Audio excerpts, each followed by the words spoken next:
Lo stato di allerta fino ad ora solo sulla carta si è manifestato con particolare violenza nel veneziano. Questo pomeriggio il cielo si è improvvisamente incupito, sorprendendo quanti si trovavano in spiaggia.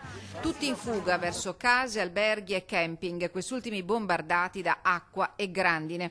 In tilt il centralino dei vigili del fuoco, i pompieri sono partiti con numerose squadre verso le zone dove maggiore è stata la violenza del nubifragio: Jesolo, Cavallino Treporti, Caorle, ma anche Sottomarina e Isola Verde. Alberi d'alto fusto sono stati piegati dalla furia del vento.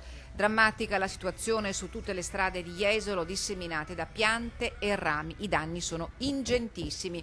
L'ondata di maltempo si è fatta sentire anche nel Mestrino e a Venezia città, dove la potenza del vento ha letteralmente sradicato un chiosco edicola in centro storico. Danni e blackout nella zona di Porto Gruaro di Concordia Sagittaria.